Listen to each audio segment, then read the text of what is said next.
wherever you're gonna stay, political focus. Wherever you're gonna stay.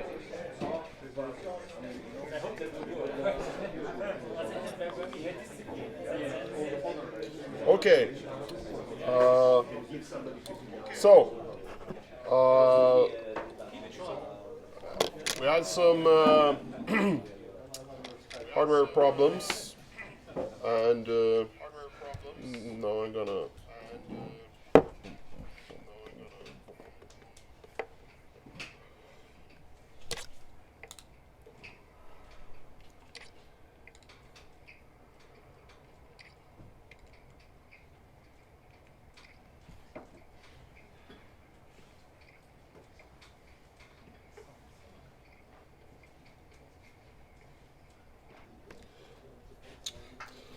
Okay, so now it should work.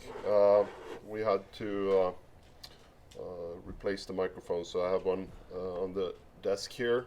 So welcome back to this. Welcome to this first department meeting for 2020. Today we're gonna just skip through a couple of slides. Focuses on things that have happened since we met just before Christmas. We have some new employees. We have Professor Italo Maciello will join. Well, Monday is his first day at the department. He was previously at the Department of Pedagogics, but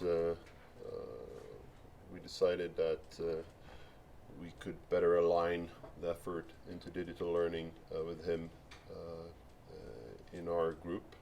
So it was decided right before Christmas, and now he joins. He will sit in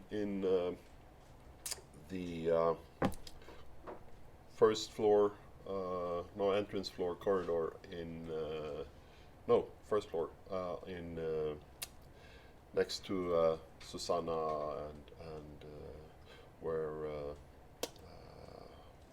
a lot of people there. Rebecca is there, and Aranit is not there because Italo is gonna move into his office. So he's still there for a week or two. So, but where Diana sits also. So. Except for that, I don't think that there are any new ones right now. Next time there might be another new phase or two. Christmas gifts. There were some of you who didn't attend the Christmas outing. Some of you attended. But then forgot about everything, including returning the key. So I'm not sure if that person is even qualified for a Christmas gift or not, because you have your little memory from that Christmas offsite already. But there is a list of names, and I have started to tick off the ones I know received the gift already, and then when I'm done with that, it's time for the rest of you. Be patient. It's mostly people here in Växjö who didn't receive it. That was it about the latest developments here. Some budget and finances for this year. I'm not sure how much you read the local newspapers, but it has been in the news for was out a couple of weeks back, a month ago or something like that, that the university finances are not great. That's probably an understatement. And the Faculty of Technology is also struggling a lot with finances, and for the budget work last fall, we spent quite some time on really trying to balance things we prioritized with things that we could postpone and so on. But for this year, including the positions that we have open and some other positions, our budget was well, I think really good. So we had approximately 1.3 million kroners on the positive side. If you look at the table here, you will see that this is our department down here, and we had a budget for approximately 600 full-time equivalents when it comes to students. And if you can't read it in the back row, you're welcome to the front row here. So, thanks to the great efforts of you guys, we managed to produce 662, which was well, 10% more than budget, which is great. And as a consequence, the department in the budget for this year gave us an additional 40 full-time equivalents. Then we have the teacher's education, and there was a budget on 4. We managed to produce 11, which is also great. And then for this year, we have a budget of 42. And I was also, when I saw that number first, 42. Well, we're going from 6 to 42 in 2 years. That's a lot. But still, the total here is then 682. And if you look at that number, that is something that has grown with something like 150 full-time equivalents in 4 years. So a really good effort from you guys getting this much out of the system. It's great. However, for this year, 2020, with that income, so to say, because we get money for each of these full-time equivalents, well, we have the budget plus 1.3 there. However, the budget on the faculty level is not yet approved by the Vice Chancellor. So there is an ongoing process where the faculty has been asked to, well, revisit the budget and reduce the deficit on faculty level. And a deficit on faculty level is then, there are ripple effects on the departments, of course. And we've been challenged with finding an additional 4 to 5%. And this means that there will be tight leashes this year. We have to focus on budget control, make sure that we activate all the external funds we have at hand, no returning money to funding agencies just because we didn't use them, because we were a little bit too restrictive with using them. We wanted to keep the money as long as possible in the projects. We have to be much more proactive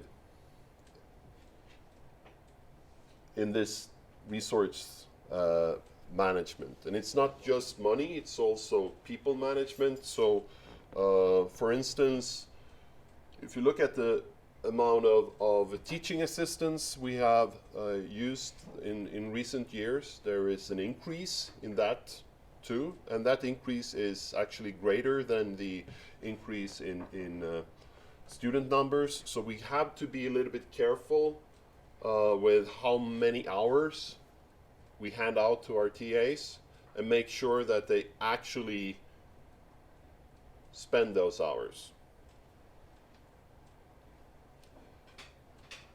So that is the expense side, and of course there is also the income side. And what we have is, as I said, 682, and our 1.3 there is based on that number. So each and every, well, an increase here with 1 is approximately 80,000 kroners. So you can do the math. What happens if 12 students that we have in our budget doesn't show? So we have to be very focused on this advertising, not just our programs, but also single subject courses. Be very active, go out and market our activities, look for opportunities for commissioned education, etc., to make sure that we can reach this budgeted number or even more. So it's not that this year is a problem for us, not at all. But why I would like us to start thinking like this year is, of course, that what will happen next year? Well, that is to a large extent not under our control, because there are other departments in this faculty, and I'm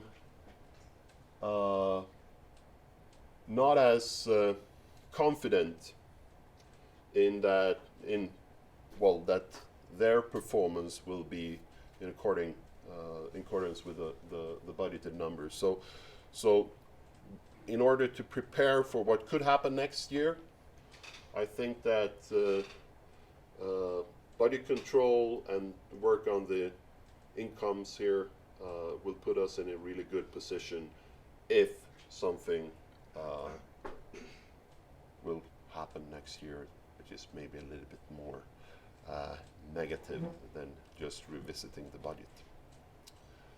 Okay. Do I have any questions on this? Because usually... May I have a question? So this second table that you have there, this one. Is this external? Yeah, external. Yeah, okay. Or so the middle table, the question here was about the middle table.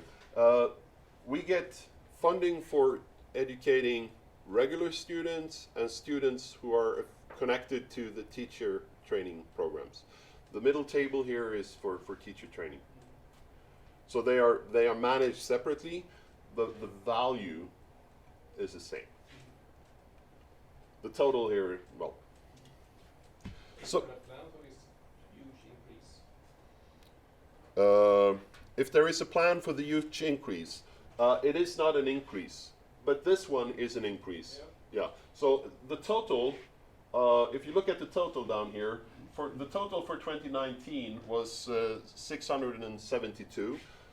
The new budget is 682. So the total increase is 10. And to be honest, between you and me, it's not very important if we reach 682 exactly like this, or if there is like +5 here, 5 negative there. It doesn't really matter. It's the same money. And as long as the faculty doesn't produce to their upper limit, so to speak, well, we're on okay side. Still, I mean, the budget is seen as an idea for what will actually happen. Yeah. So what will happen in teachers' education that points to this increase? Susanna and Marcelo are not here, but there are 4 new courses this year. So there is a story behind this increase. Yeah. I was surprised the first time I saw the number, not the second time, because then I knew about the story. So wait, I have a question here. On the YouTube chat. It's so if our department has a surplus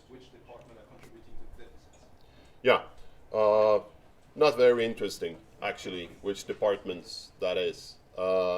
It's not something that we can control. It's not something that we can. So the question was about which departments it is. It's not important. As long as we are doing our things, and maybe even do better, I think that it will keep putting us in a better position every year. So if you're in a race, don't look at the guys running behind you. Stay focused and run faster. Well, it has been so. It has been so for a very long time, but still it doesn't matter who they are. I think it's important that we continue the excellent work that you guys have put in the last 30 years or so, and not focus on the others too much. Because at the end of the day, if there are going to be some decisions next year, I don't think they will sacrifice their best horse, so to speak.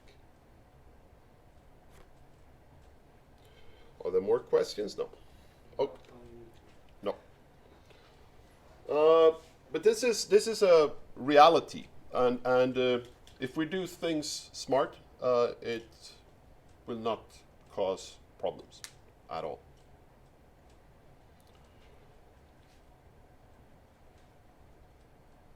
But I just want to stress this. Think about budget control, and make sure that you spend external money on things that contribute to the department.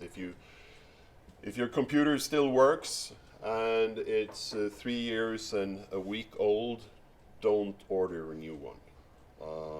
It's things like that.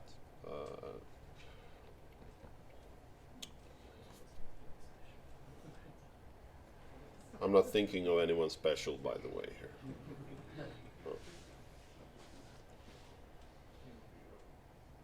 Okay, moving on. This is maybe a situation where no news is not good news. This is a never-ending story, it seems. The salary revision point is I think September 30 or something, 2019. So someone is building up a savings account for us that maybe we can use up for summer. There is really no hard timetable for this. Rumor is late spring. I heard something even more detailed, but than a rumor and late spring. But I don't.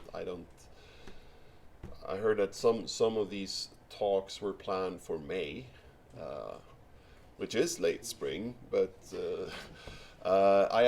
at the last meeting where I was involved, I actually asked them if it wasn't time to just collapse the 2 revisions, because time for next revision, believe it or not, will be September this year.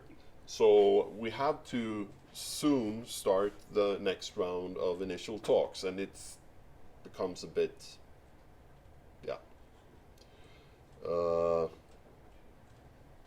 So I'm sorry that I don't really have any. Yep, Morgan. It's just a matter of curiosity, but what is the delay? Okay, so the question here, what is the reason for the delay? One of the reasons is that there is a new, they have started to they haven't yet finalized the 2018 revision. Because the 2018 revision was super slim on the races there. So there were a lot of unhappy employees, and they also changed the system from these 4-party talks to a central negotiation, which the one that they actually try to get away from with this system, and there has been a large number in that, and I think that I heard a number just right before Christmas with 50 unfinished cases or so, and they can't move on to this one before 2018 is closed. That was the explanation I heard. Okay, that's not true, but maybe, because I know people who have been 2 revisions behind. 2 revisions behind. They didn't have their 2018 finished when the 2019 was happening. But the 2019 hasn't happened yet. No, sorry, the 2017 was open when the 2018 happened. So you went Okay, but I'm not sure, since they changed the system for yeah, I don't know. No. It's out of my Yeah, no, I understand that. reach. So It's just that it's this asymmetric thing where we are forced to. I mean, if we would say to the students, we haven't finalized this course because for previous year, too many students complained about the grade, so we cannot give you a grade for 8 months. Then we would be in serious trouble. yeah, I know, but I think that this is there will be changes made to the process after this. Yes. Yeah. I'm sure there will be like 1 or 2 extra percent for us for the way. 1 or 2 extra percent. Yeah. Okay, I'm also in this revision, so sure, yeah. As an employee, I support it. As the representative of the employer, no. Yes, it's fascinating. It doesn't bother me, but it's fascinating. Yeah, it's fascinating. I completely agree that it's and that's why I suggested that let's reboot this. Let's collapse 2019 and 2020, and then we look happy and move on. Yeah. That was that. Then we have one employee survey here. I haven't really started that because it would have been coinciding with the closing the old semester and starting the new. But I've established the initial contact with the security officer, skyddsombud, to see if the working group that we appointed, which was Diana, Morgan, Katrin, and help me, Daniel. And the plan is that beginning of February, the working group will meet together with the security officer and go through the survey. And then there will be a presentation for the department, and then there are some guidelines for how to work with the presentation and develop proposals, and hopefully you can report back somehow in March. But as soon as I get some dates, I can start to connect the working group with the security officer there.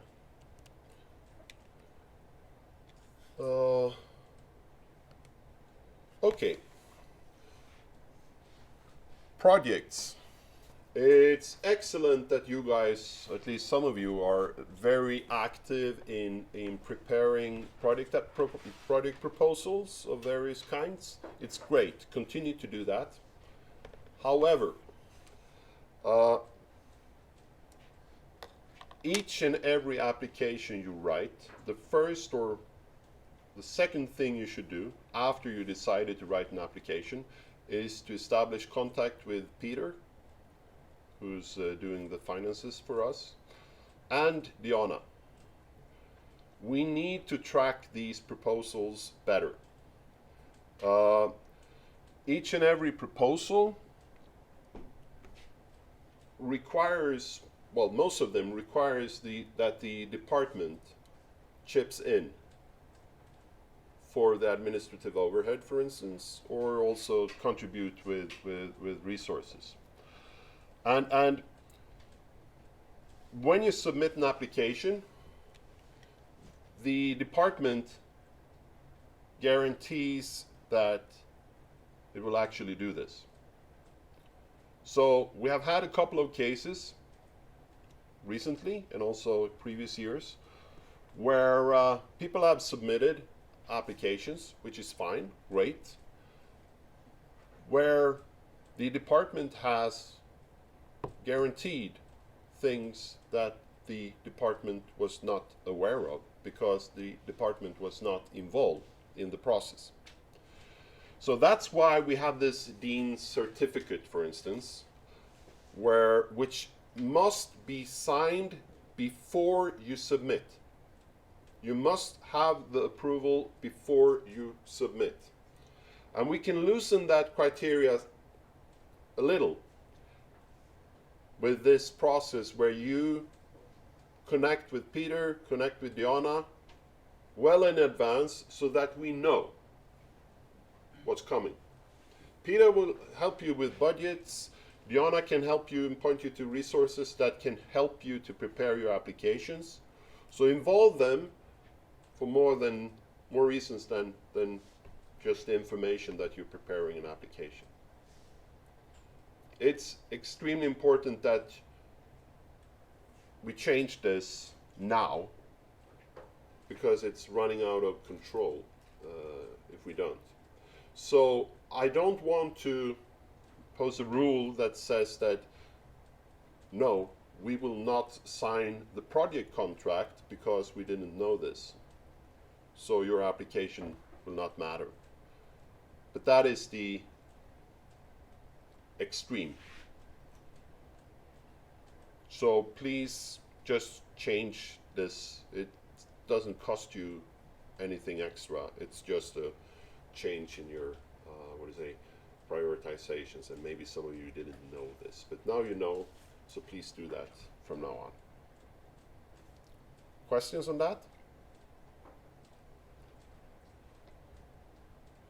There is, when it comes to projects, I can mention this, if the project is worth more than 200K, I'm not allowed to sort of say sign for that. I have to sign for it, but the dean must also sign for it. And then there is an upper limit on, I don't know how many million it is, where the vice chancellor has to sign. So please make sure that we have time to go through finding all the signatures for the dean's certificate. Okay? And then, yeah, we have a question. Diana seems to add something that's it's both the main applicant and the participants need to be mentioned. Okay, so both the main applicant and the participating participants in the project should be mentioned in this. Yeah, so that we know who's doing or planning to do something here in this area. I think that there will be more, some kind of guideline posted also, written guidelines, so that you guys know how to do this in a more formal way. Otherwise, just dropping an email is good enough for the time being. And now, smarter systems. Yeah, we got something before Christmas. I'm not sure, it was something that was announced while we were on this Christmas offsite. We convinced the Knowledge Foundation that our 10-year plan was good enough for them to decide that, okay, we want to continue to work with the guys at Linnaeus University, continue to develop this funding program that they are running as a prototype. Part of that decision was also that we got a grant for an industrial PhD school, and that grant will also affect the PhD students, because the idea is to bring in the PhD students into that, so we establish a PhD school for the department. I think it will be a great opportunity for the students to get a somewhat different context and maybe more formalized context than what you have today. It's also that many of your comments that you have put into the improvement discussions we had before Christmas will be taken into account when that school is set up. So that is great. There is also in this decision a decision that we will get funding for 2 deputy assistant lecturers, 2 positions, 4-year positions. A deputy lecturer position is something that is in between a postdoc and a senior lecturer. So it's in this case, it's a 4-year 50-50 position, which means that the person we appoint will have 50% research funded by the Knowledge Foundation for 4 years. And that's, well, I think it's a great package, which would be attractive. So hopefully we can attract some really interesting people to that. There is also a research project that the Knowledge Foundation thought that should be is essential for the first years of this program. So that is currently being reworked, and then we are allowed to resubmit that proposal, and hopefully they will grant it sometime later this spring. So all in all, I think that all the money and time invested in these projects will sum up to something like 80 plus, even more maybe, million kroners, with funding from companies, Knowledge Foundation, and the university. So I think it's a great start. And this will continue now, and we will start to set things up step by step. We will use this year as a bootstrap year, and there are also interesting plans for different events that we will organize during the year. So you will hear more from this mid-February and onwards. One of the things that we will discuss with the Knowledge Foundation this year is if they can, what type of package that will come with this program. If there will be separate funding for basic research, for instance, which is very uncommon for KK. Haven't seen that in any, well, 10 years ago they had a program where there was opportunity for basic research, but basic research for them is research that has no direct connection to industry. So that is one of the, well, things they are considering right now. So, but more information on that when we have that. Do we have any questions? Something? Yeah. The PhD school you're having, you said it's for the engineering. Is it just for like engineering? No, it's not for. It's not for engineering.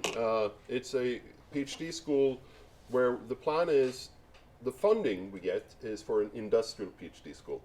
So PhD students that have a 50-50 affiliation, a 50% PhD student and 50% regular work somewhere in some company or other organization.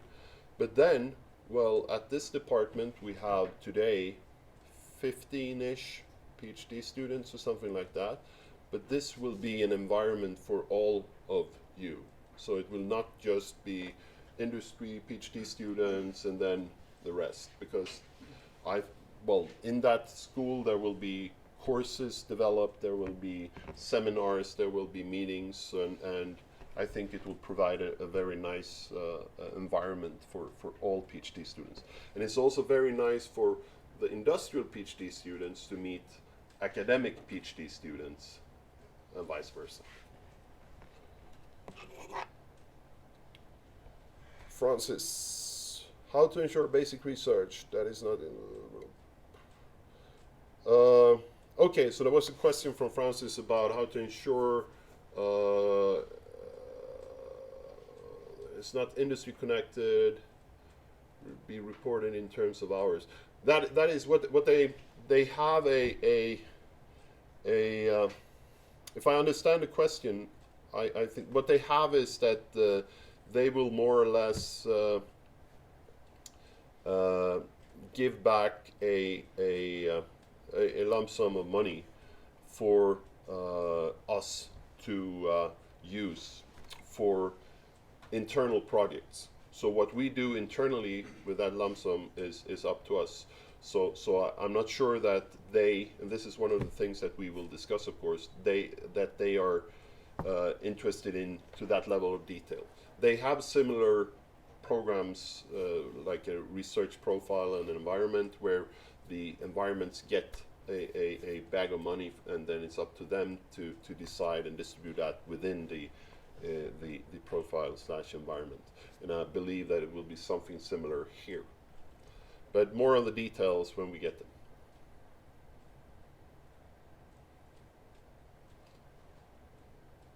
Okay, so tomorrow it's February, and there will not be a meeting in February. It will be beginning of March, I think. But now, as I wrote in the email, if you subscribe to the Time Edit calendar for yourself, you should see these events in your calendar. So please do that. Excuse me, how is that calendar called? What to look for inside of Time Edit? Your own name. If you search on your own name, Okay. and then subscribe to your own name, Okay. yeah, you should. The calendar will tell you what to do. Yeah, that's what I did. So I don't do anything if the calendar doesn't tell me to do it. Yeah. Okay, that's it. So thanks for coming. Enjoy the weekend, and see you back on Monday. Thanks. Thank you.